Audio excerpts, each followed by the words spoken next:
What is cracking, guys? I'm currently on my way to the post office to send some parts back to America. I was going to do a video on a gauge relocation for these bunking risers, so I went with the Biltwell gauge relocation mount, as they said that their gauge mount fits bars which are 1 1/4 inches thick. These bunking bars are 1 1/4 inches thick, so they said that that gauge mount would have fit these bars. When it arrived, I went to install it, and what do you know, they don't clamp around the bars. And I'll throw up a couple of photos as to how much the gauge mount was out from mounting onto these bunking risers. So as you can see, they were out a fair bit. So I emailed the company who I bought the Biltwell gauge mount through, and that was a company called Get Low Motorcycles, and I sent them the exact same photos as I've just thrown up, and they said, oh, they should fit, just clamp them down. It appears as though the powder coating on your risers is a bit too thick, so they should mount up, just tighten and clamp them down. And he even said in the email it will probably chip and scratch your powder coat on your risers, but it will work. So I sent him an email back saying there is no way I'm going to damage my risers for the gauge mount to fit, because what if I set it too low? So then I'm going to have to loosen it and raise it, and it's going to damage everywhere where I clamp it tight. So I said I want to return the gauge mount. So that's what I'm doing at the moment, going to the post office to send it back, which is kind of frustrating because to get it sent here via priority mail, it cost me I think $50 or so. So I hope it's not going to cost me the same to send it back, but we'll see. Anyway, let's post this gauge mount off.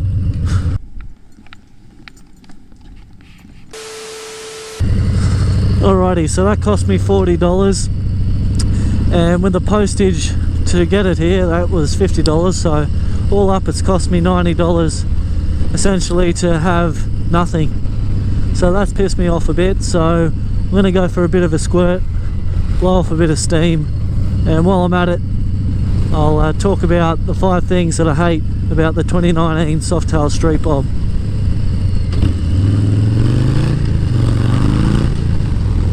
Alrighty, so I'll start off with the first thing that I hated with the 2019 Softail Street Bob, and that was the stock seat.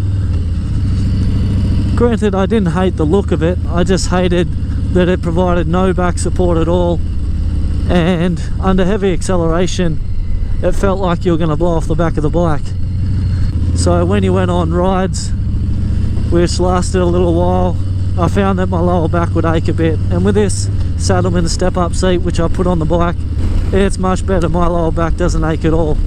Another thing I hated with the stock seat was that it didn't marry up with the tank. As you can see, this seat marries up with the start of the tank there, but with the stock one, it left a massive gap in between the seat and the tank where you could see the frame.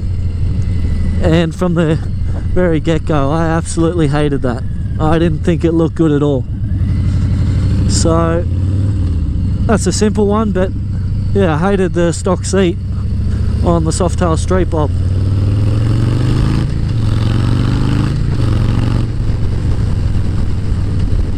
And the second thing that I hated about the Softail Street Bob is the rear brake. It is bloody terrible, let me tell you now. Granted, it is a little bit better when you put 4 controls on the bike, because the lever positioning is up a bit more and you get more leverage over it. But when that brake lever was on those mid controls, I'd find myself having to push down quite hard to even feel the rear brake working.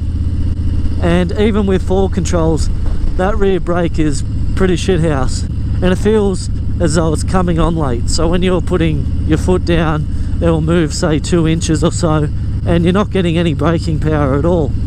It's only that last inch of pressure that you get any braking. So yeah, I absolutely hate the rear brake on this bike. And That was similar to my 2017 Softail Slim S.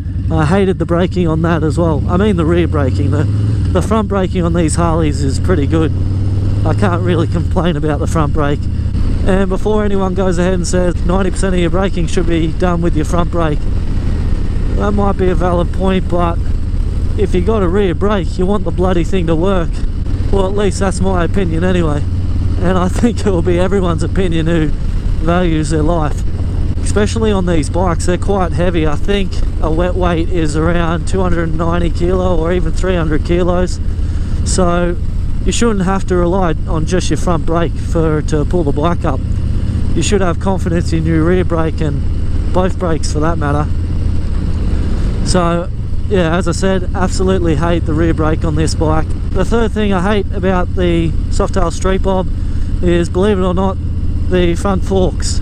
So as you can see with my forks, I've removed the rubber boots, and the reason for that is I hated the look of them for starters. But not only that, I've heard countless Softail Street Bob owners on the Facebook group saying that these forks are prone to leaking, and this is after 5,000 Ks, or even if you hit a sharp pothole. Apparently that can cause these forks to leak quite badly. And no, that's not because I've removed the fork boots. Thankfully I haven't as of yet had the fork seals leaking, but as I said, there's been loads of Softail Street Bob owners complaining about the front forks leaking on this model bike. So that's a bummer. So reliability there is in question for me, and I always find myself looking at them whenever I'm riding, just especially after I hit a sharp pothole, which out in the country there's loads of them. Another thing is, if you do decide to remove those fork boots, it only leaves the dust seals, and on all the other Softail models without those fork boots on them, they run a chrome cap over the dust seals there.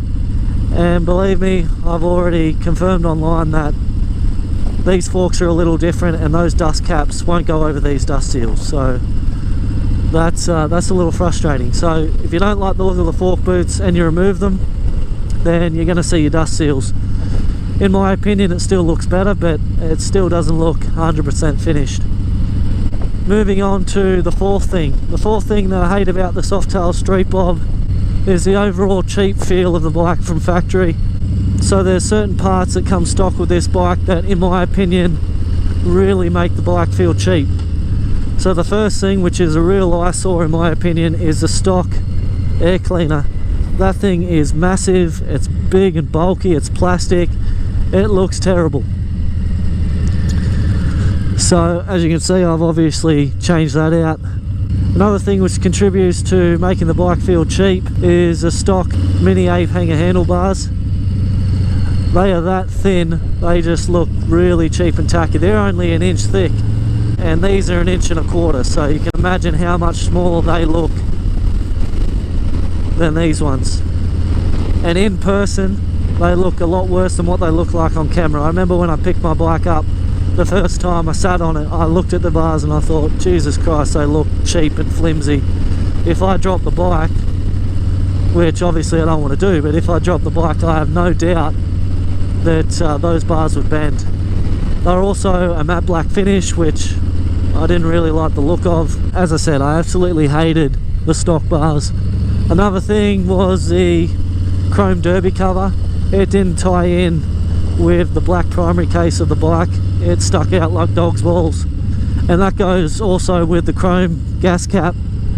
And there's heaps of Softail Street Bob owners who say that after a couple of 100 kilometers, that chrome gas cap starts to rattle and vibrate and make a horrible noise. So obviously that's pretty cheap and tacky as well. Another thing which I feel makes a bike feel quite cheap is the stock front blinkers. So these front blinkers have bulbs in them. They don't have LEDs like the rear blinkers, and when you're spending around 24.5 grand on a Harley Davidson, you kind of expect the front blinkers to be LEDs to tie in with the rear. Well, that's what I hope for, at least anyways. And I know there's going to be people out there who say, well, if you believe the bike looked cheap and tacky, why'd you go ahead and spend 24.5 grand on it? And the reason is because this bike makes an awesome platform for an amazing bike. I've got the bike pretty well dialed in to my style, and it performs extremely well with all the mods that I've done to it.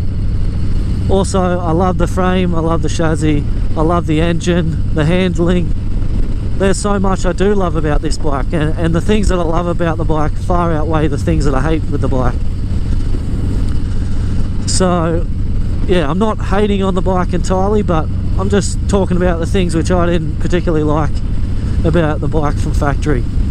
So moving on to the fifth thing that I hate about the Softail Street Bob, and that is mid controls. Granted, in a previous video I said that they're great on the bike for short rides and around town, and they do give you a lot of control over the bike, but on those long rides, man, they're a killer. I'm not a particularly tall person, I'm 5'9" tall, and on long rides, or even rides lasting an hour and a half or so, my legs would cramp up really bad. And that's because the mid controls put your legs on a right angle. They're extremely uncomfortable. If you were a taller person than myself, I bet that you'd hate them as well if you're doing any long rides on your bike. And personally, I think forward controls just look a little bit better on the bikes. They give you a lot more room, they're a hell of a lot more comfortable. And the main thing which annoyed me so much about the mid controls is it was so damn expensive to put forward controls on it. So the forward controls cost me, I think, $700 and $50 in postage to Australia. So that is a fair price whack if you want to put forwards on your Softail Street Bob.